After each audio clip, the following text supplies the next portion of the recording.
Che Guevara. Message to the Tricontinental. Publisher, the Executive Secretariat of the Organization of the Solidarity of the Peoples of Africa, Asia, and Latin America, OSPAAL. First published, Havana, April 16, 1967. Now is the time of the furnaces, and only light should be seen. José Martí. 21 years have already elapsed since the end of the last world conflagration. Numerous publications, in every possible language, celebrate this event, symbolized by the defeat of Japan. There is a climate of apparent optimism in many areas of the different camps into which the world is divided. 21 years without a world war, in these times of maximum confrontations, of violent clashes and sudden changes, appears to be a very high figure. However, without analyzing the practical results of this peace, poverty, degradation, increasingly larger exploitation of enormous sectors of humanity, for which all of us have stated that we are willing to fight, we would do well to inquire if this peace is real. It is not the purpose of these notes to detail the different conflicts of a local character that have been occurring since the surrender of Japan, neither do we intend to recount the numerous and increasing instances of civilian strife which have taken place during these years of apparent peace. It will be enough just to name, as an example against undue optimism, the wars of Korea and Vietnam. In the first one, after years of savage warfare, the northern part of the country was submerged in the most terrible devastation known in the annals of modern warfare, riddled with bombs, without factories, schools or hospitals, with absolutely no shelter for housing 10 million inhabitants.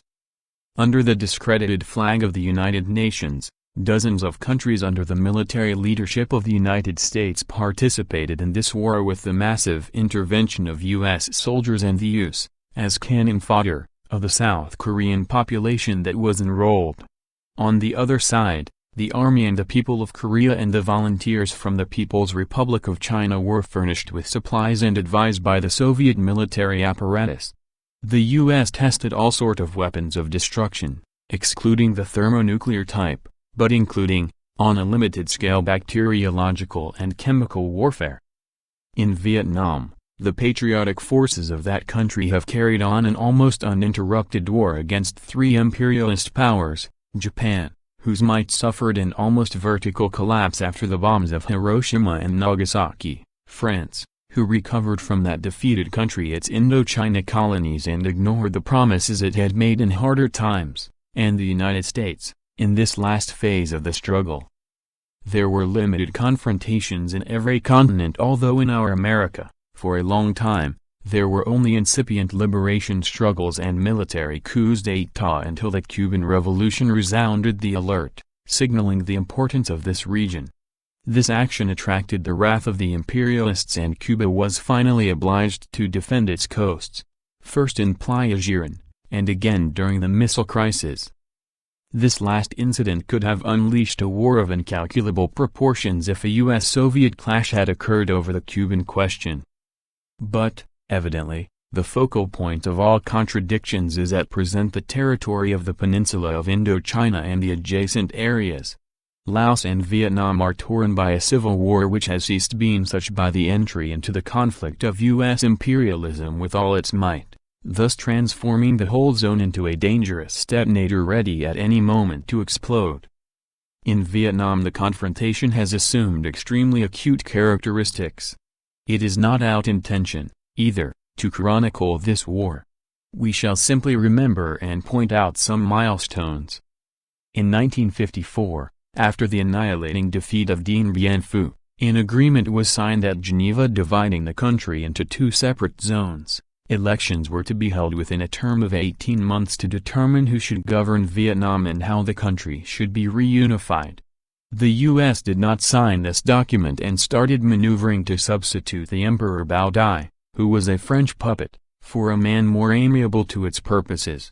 This happened to be Ngo Dinh Diem, whose tragic end, that of an orange squeezed dry by imperialism, is well known by all. During the months following the agreement, optimism reigned supreme in the camp of the popular forces. The last pockets of the anti-French resistance were dismantled in the south of the country and they awaited the fulfillment of the Geneva Agreements. But the Patriots soon realized there would be no elections unless the United States felt itself capable of imposing its will on the Poles, which was practically impossible even resorting to all its fraudulent methods. Once again the fighting broke out in the south and gradually acquired full intensity.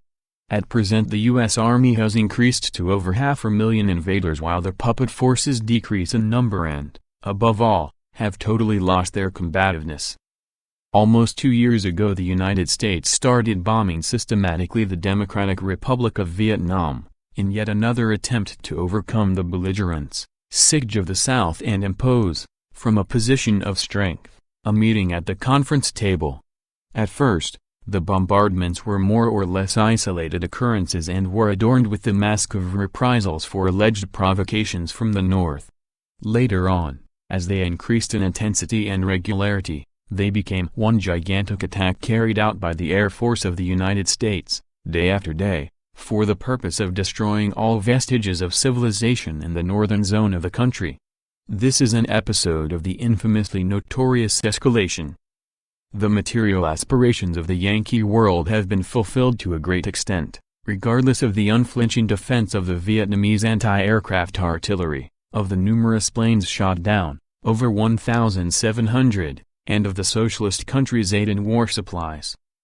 There is a sad reality: Vietnam, a nation representing the aspirations, the hopes of a whole world of forgotten peoples, is tragically alone. This nation must endure the furious attacks of U.S. technology, with practically no possibility of reprisals in the south and only some of defense in the north, but always alone. The solidarity of all progressive forces of the world towards the people of Vietnam today is similar to the bitter irony of the plebeians coaxing on the gladiators in the Roman arena. It is not a matter of wishing success to the victim of aggression, but of sharing his fate. One must accompany him to his death or to victory. When we analyze the lonely situation of the Vietnamese people, we are overcome by anguish at this illogical moment of humanity. U.S. imperialism is guilty of aggression. Its crimes are enormous and cover the whole world. We already know all that, gentlemen. But this guilt also applies to those who, when the time came for a definition, hesitated to make Vietnam an inviolable part of the socialist world, running, of course, the risks of a war on a global scale but also forcing a decision upon imperialism. And the guilt also applies to those who maintain a war of abuse and snares, started quite some time ago by the representatives of the two greatest powers of the socialist camp. We must ask ourselves, seeking an honest answer, is Vietnam isolated, or is it not? Is it not maintaining a dangerous equilibrium between the two quarreling powers? And what great people these are! What stoicism and courage! And what a lesson for the world is contained in this struggle! Not for a long time shall we be able to know if President Johnson ever seriously thought of bringing about some of the reforms needed by his people, to iron out the barbed class contradictions that grow each day with explosive power. The truth is that the improvements announced under the pompous title of the Great Society have dropped into the cesspool of Vietnam. The largest of all imperialist powers feels in its own guts the bleeding inflicted by a poor and underdeveloped country. Its fabulous economy feels the strain of the war effort. Murder is ceasing to be the most convenient business for its monopolies. Defensive weapons, and never an adequate number, is all these extraordinary soldiers have, besides love for their homeland, their society, and unsurpassed courage. But imperialism is bogging down in Vietnam, is unable to find a way out and desperately seeks one that will overcome with dignity this dangerous situation in which it now finds itself. Furthermore, the 4 points put forward by the North and the 5 points of the South now corner imperialism, making the confrontation even more decisive. Everything indicate, that peace, this unstable peace which bears that name for the sole reason that no worldwide conflagration has taken place, is again in danger of being destroyed by some irrevocable and unacceptable step taken by the United States.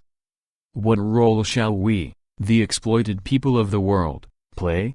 The peoples of the three continents focus their attention on Vietnam and learn their lesson. Since imperialists blackmail humanity by threatening it with war, the wise reaction is not to fear war. The general tactics of the people should be to launch a constant and a firm attack in all fronts where the confrontation is taking place. In those places where this meager peace we have has been violated, which is our duty? To liberate ourselves at any price. The world panorama is of great complexity. The struggle for liberation has not yet been undertaken by some countries of ancient Europe, sufficiently developed to realize the contradictions of capitalism, but weak to such a degree that they are unable either to follow imperialism or even to start on its own road. Their contradictions will reach an explosive stage during the forthcoming years, but their problems and, consequently, their own solutions are different from those of our dependent and economically underdeveloped countries. The fundamental field of imperialist exploitation comprises the three underdeveloped continents: America, Asia, and Africa. Every country has also its own characteristics, but each continent, as a whole, also presents a certain unity. Our America is integrated by a group of more or less homogeneous countries, and in most parts of its territory U.S. monopolist capitals maintain an absolute supremacy. Puppet governments or, in the best of cases, weak and fearful local rulers, are incapable of contradicting orders from their Yankee master. The United States has nearly reached the climax of its political and economic domination. It could hardly advance much more. Any change in the situation could bring about a setback. Their policy is to maintain that which has already been conquered. The line of action, at the present time, is limited to the brutal use of force with the purpose of thwarting the liberation movements, no matter of what type they might happen to be.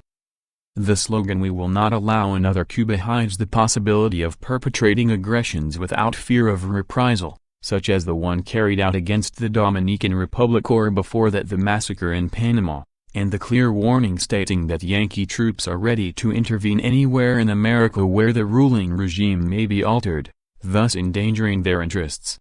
This policy enjoys an almost absolute impunity. The OAS is a suitable mask. In spite of its unpopularity, the inefficiency of the UN is ridiculous as well as tragic. The armies of all American countries are ready to intervene in order to smash their peoples. The International of Crime and Treason has in fact been organized. On the other hand, the autochthonous bourgeoisies have lost all their capacity to oppose imperialism, if they ever had it, and they have become the last card in the pack.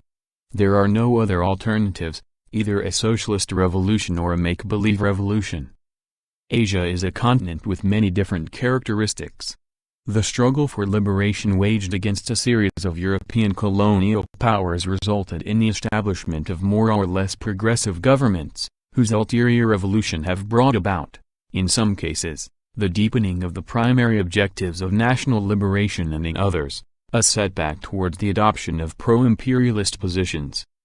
From the economic point of view, the United States had very little to lose and much to gain from Asia. These changes benefited its interests. The struggle for the overthrow of other neo-colonial powers and the penetration of new spheres of action in the economic field is carried out sometimes directly, occasionally through Japan. But there are special political conditions, particularly in Indochina, which create in Asia certain characteristics of capital importance and play a decisive role in the entire U.S. military strategy.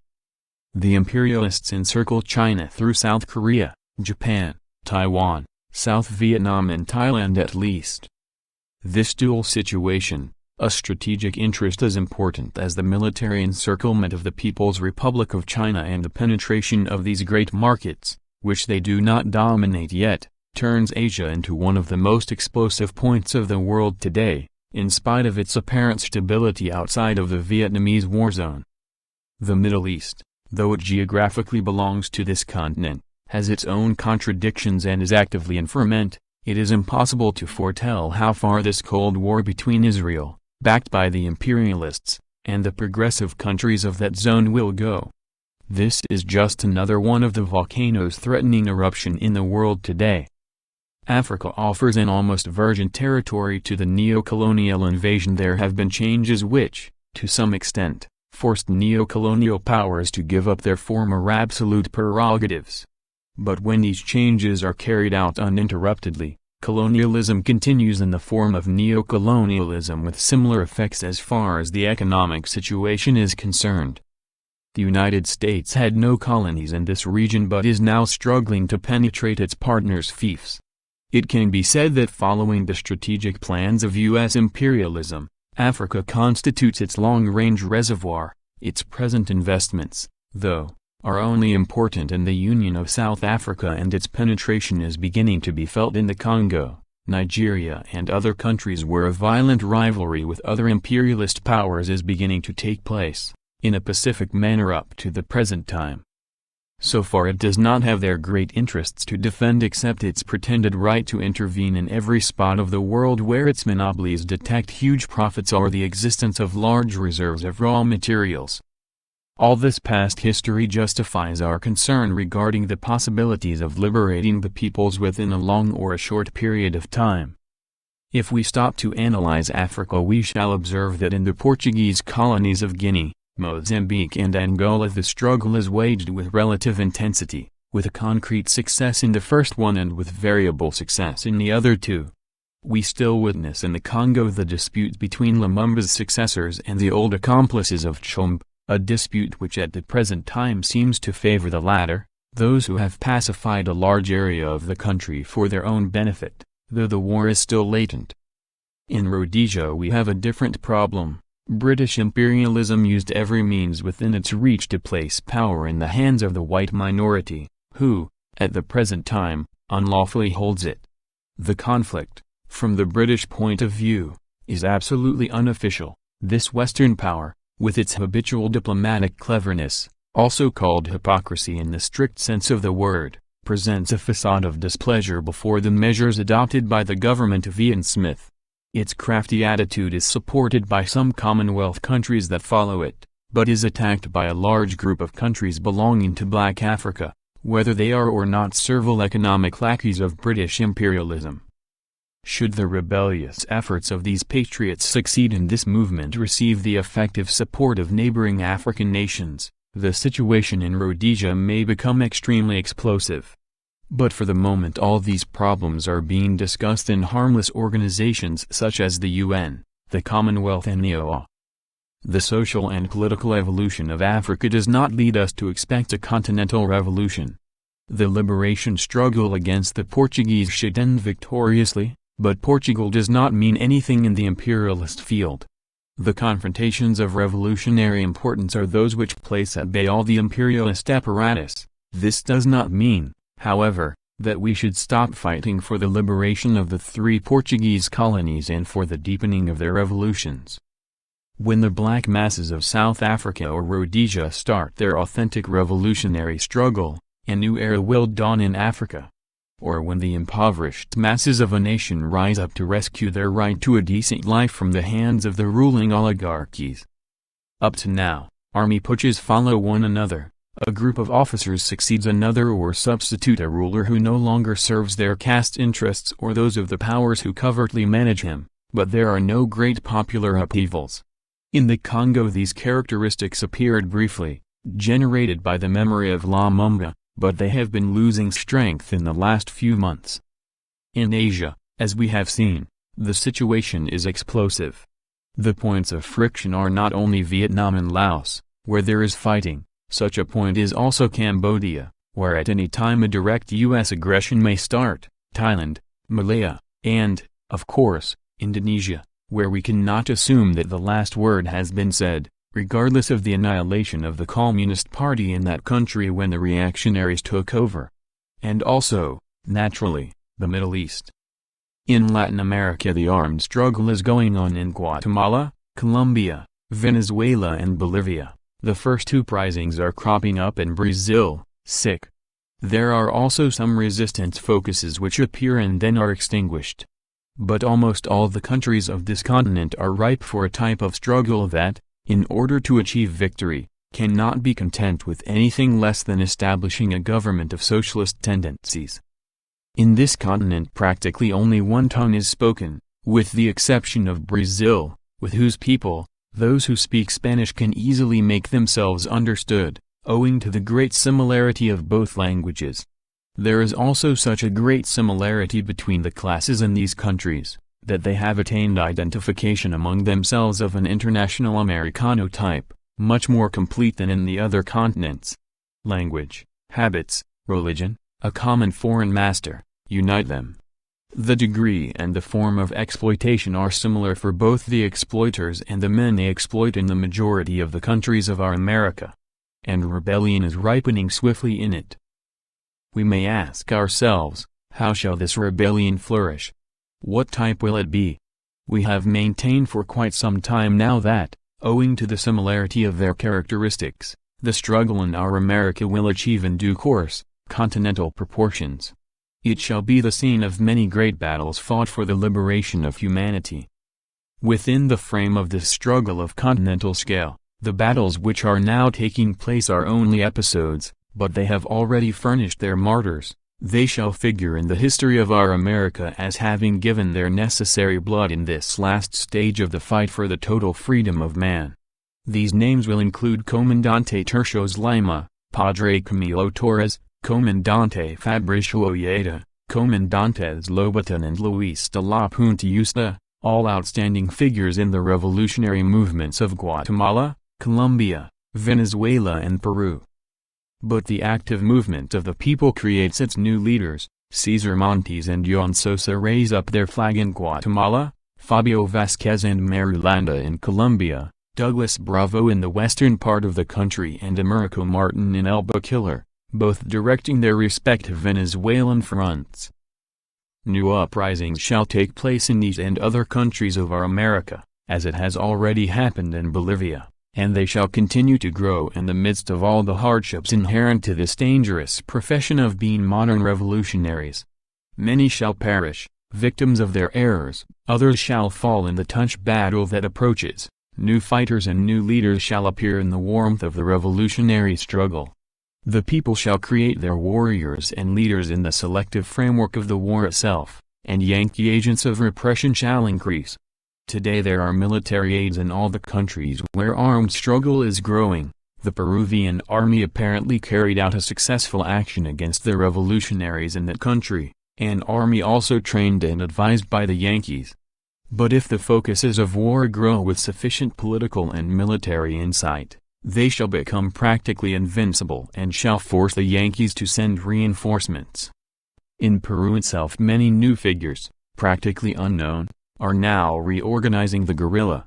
Little by little, the obsolete weapons, which are sufficient for the repression of small armed bands, will be exchanged for modern armaments and the U.S. military aids will be substituted by actual fighters until, at a given moment, they are forced to send increasingly greater number of regular troops to ensure the relative stability of a government whose national puppet army is disintegrating before the impetuous attacks of the guerrillas. It is the road of Vietnam. It is the road that should be followed by the people. It is the road that will be followed in our America, with the advantage that the armed groups could create coordinating councils to embarrass the repressive forces of Yankee imperialism and accelerate the revolutionary triumph. America, a forgotten continent in the last liberation struggles, is now beginning to make itself heard through the Tricontinental and, in the voice of the vanguard of its peoples, the Cuban Revolution, will today have a task of much greater relevance, creating a second or third Vietnam, or the second and third Vietnam of the world. We must bear in mind that imperialism is a world system, the last stage of capitalism, and it must be defeated in a world confrontation. The strategic end of this struggle should be the destruction of imperialism. Our share, the responsibility of the exploited and underdeveloped of the world is to eliminate the foundations of imperialism, our oppressed nations, from where they extract capitals, raw materials, technicians and cheap labor, and to which they export new capitals, instruments of domination, arms and all kinds of articles, thus submerging us in an absolute dependence. The fundamental element of this strategic end shall be the real liberation of all people, a liberation that will be brought about through armed struggle in most cases and which shall be, in our America, almost indefectibly, a socialist revolution. While envisaging the destruction of imperialism, it is necessary to identify its head, which is no other than the United States of America. We must carry out a general task with the tactical purpose of getting the enemy out of its natural environment, forcing him to fight in regions where his own life and habits will clash with the existing reality. We must not underrate our adversary. The U.S. soldier has technical capacity and is backed by weapons and resources of such magnitude that render him frightful. He lacks the essential ideologic motivation which his bitterest enemies of today, the Vietnamese soldiers, have in the highest degree.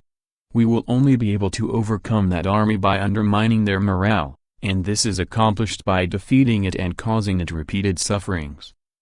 But this brief outline of victories carries within itself the immense sacrifice of the people, sacrifices that should be demanded beginning today, in plain daylight, and which perhaps may be less painful than those we would have to endure if we constantly avoided battle in an attempt to have others pull our chestnuts out of the fire. It is probable, of course, that the last liberated country shall accomplish this without an armed struggle and the sufferings of a long and cruel war against the imperialists. This they might avoid. But perhaps it will be impossible to avoid this struggle or its effects in a global conflagration. The suffering would be the same, or perhaps even greater. We cannot foresee the future, but we should never give in to the defeatist temptation of being the vanguard of a nation which yearns for freedom, but abhors the struggle it entails and awaits its freedom as a crumb of victory. It is absolutely just to avoid all useless sacrifices. Therefore, it is so important to clear up the real possibilities that dependent America may have of liberating itself through pacific means. For us, the solution to this question is quite clear. The present moment may or may not be the proper one for starting the struggle, but we cannot harbor any illusions, and we have no right to do so, that freedom can be obtained without fighting. And these battles shall not be mere street fights with stones against tear gas bombs, or of pacific general strikes. Neither shall it be the battle of a furious people destroying in 2 or 3 days the repressive scaffolds of the ruling oligarchies. The struggle shall be long, harsh, and its front shall be in the guerrillas' refuge, in the cities, in the homes of the fighters, where the repressive forces shall go seeking easy victims among their families, in the massacred rural population, in the villages or cities destroyed by the bombardments of the enemy. They are pushing us into this struggle. There is no alternative. We must prepare it and we must decide to undertake it. The beginnings will not be easy, they shall be extremely difficult. All the oligarchies' powers of repression, all their capacity for brutality and demagoguery will be placed at the service of their cause. Our mission, in the first hour, shall be to survive. Later, we shall follow the perennial example of the guerrilla, carrying out armed propaganda, in the Vietnamese sense. That is, the bullets of propaganda, of the battles won or lost, but fought, against the enemy. The great lesson of the invincibility of the guerrillas taking root in the dispossessed masses. The galvanizing of the national spirit, the preparation for harder tasks, for resisting even more violent repressions. Hatred as an element of the struggle, a relentless hatred of the enemy, impelling us over and beyond the natural limitations that man is heir to and transforming him into an effective, violent, selective and cold-killing machine. Our soldiers must be thus. A people without hatred cannot vanquish a brutal enemy. We must carry the war into every corner the enemy happens to carry it, to his home, to his centers of entertainment, a total war. It is necessary to prevent him from having a moment of peace, a quiet moment outside his barracks or even inside. We must attack him wherever he may be, make him feel like a cornered beast wherever he may move. Then his moral fiber shall begin to decline. He will even become more beastly, but we shall notice how the signs of decadence begin to appear. And let us develop a true proletarian internationalism, with international proletarian armies. The flag under which we fight would be the sacred cause of redeeming humanity. To die under the flag of Vietnam, of Venezuela, of Guatemala, of Laos, of Guinea, of Colombia, of Bolivia, of Brazil, to name only a few scenes of today's armed struggle, would be equally glorious and desirable for an American, an Asian, an African, even a European. Each spilt drop of blood, in any country under whose flag one has not been born, is an experience passed on to those who survive, to be added later to the liberation struggle of his own country. And each nation liberated is a phase one in the battle for the liberation of one's own country. The time has come to settle our discrepancies and place everything at the service of our struggle. We all know great controversies rend the world now fighting for freedom, no one can hide it. We also know that they have reached such intensity and such bitterness that the possibility of dialogue and reconciliation seems extremely difficult, if not impossible.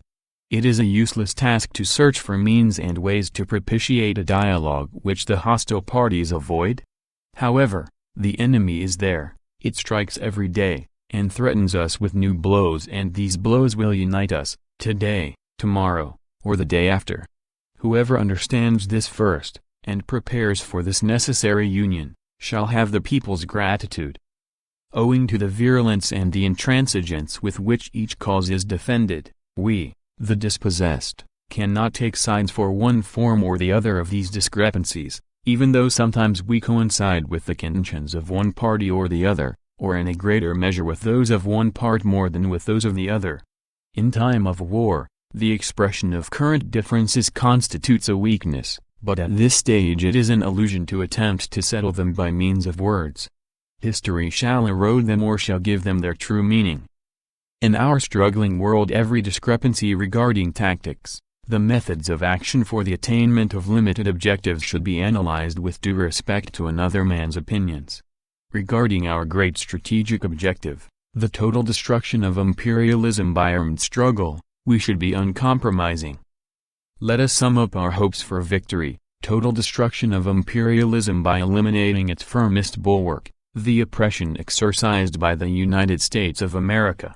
To carry out, as a tactical method, the people's gradual liberation, one by one or in groups, driving the enemy into a difficult fight away from its own territory, dismantling all its sustenance bases, that is, its dependent territories. This means a long war. And, once more we repeat it, a cruel war.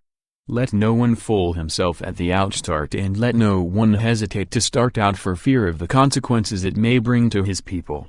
It is almost our sole hope for victory. We cannot elude the call of this hour. Vietnam is pointing it out with its endless lesson of heroism, its tragic and everyday lesson of struggle and death for the attainment of final victory. There, the imperialist soldiers endure the discomforts, sick, of those who, used to enjoying the U.S. standard of living, have to live in a hostile land with the insecurity of being unable to move without being aware of walking on enemy territory. Death to those who dare take a step out of their fortified encampment. The permanent hostility of the entire population. All this has internal repercussion in the United States, propitiates the resurgence of an element which is being minimized in spite of its vigor by all imperialist forces, class struggle even within its own territory. How close we could look into a bright future should 2, 3 or many Vietnams flourish throughout the world with their share of deaths and their immense tragedies, their everyday heroism and their repeated blows against imperialism, impelled to disperse its forces under the sudden attack and the increasing hatred of all peoples of the world, and if we were all capable of uniting to make our blows stronger and infallible and so increase the effectiveness of all kinds of support given to the struggling people, how great and close would that future be?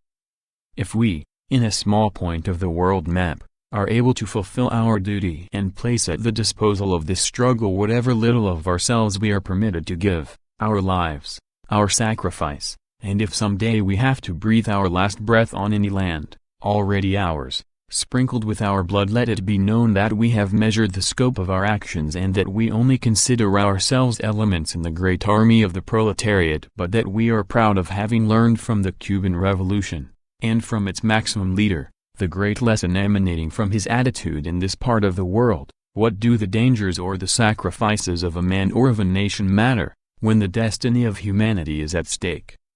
Our every action is a battle cry against imperialism, and a battle hymn for the people's unity against the great enemy of mankind, the United States of America. Wherever death may surprise us, let it be welcome, provided that this, our battle cry, may have reached some receptive ear, and another hand may be extended to wield our weapons, and other men be ready to intone the funeral dirge with the staccato singing of the machine guns and new battle cries of war and victory. End of Message to the Tricontinental, by Che Guevara.